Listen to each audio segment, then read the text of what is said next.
Thank you for watching my channel. Please subscribe and like. Now back to the news. King Charles III doesn't have to look far to see just how limited his powers are. He can't even get his younger brother Prince Andrew to obey him.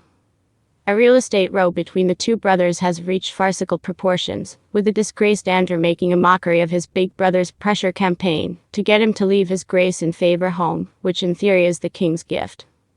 Andrew has hired builders to do some much-needed repairs on the damp and mold problems at his $46 million house, Royal Lodge, in an effort to stop his brother from throwing him out, thanks to cash he inherited from their mother Queen Elizabeth. But while the work is on, he won't move out, in case the king takes the keys. Initially, Andrew, who was forced out of royal duties after settling a sex abuse case with Jeffrey Epstein accuser Virginia Roberts Giuffre in 2022, had claimed he couldn't afford to do the work on the 30-room property, which comes with a swimming pool and tennis court, and which he still shares with ex-wife Sarah Ferguson. Charles was then going to use Andrew's plea of poverty to push him out in favor of someone who could afford to do the repair work. Now that excuse is gone. To add insult to insubordination, Andrew has loaned the house Charles had offered him instead, the 5-bedroom Frogmore cottage, where Prince Harry and Meghan live, to his daughter Princess Eugenie. In the meantime, poor Prince William, the heir to the throne, has been left stewing in a small 4-bedroom house on the estate, his father's plan to give him Royal Lodge to live in, seemingly up in smoke. For now, Andrew has got one over his brother, and we will see how long it lasts, says a royal source.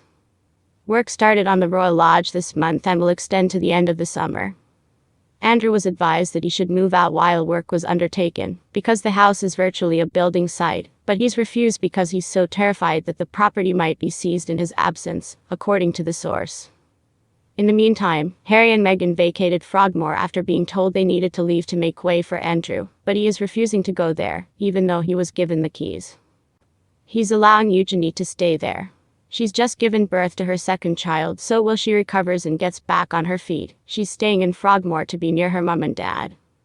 We understand that Andrew, who had been pleading relative poverty, is using money left to him by the late Queen Elizabeth to pay for the work on the house. It was long said that he was her favorite child. He's been quite open about where the money has come from, because he doesn't want people to think he's come up with it through other means, adds the source. The costs are expected to reach into the hundreds of thousands of pounds.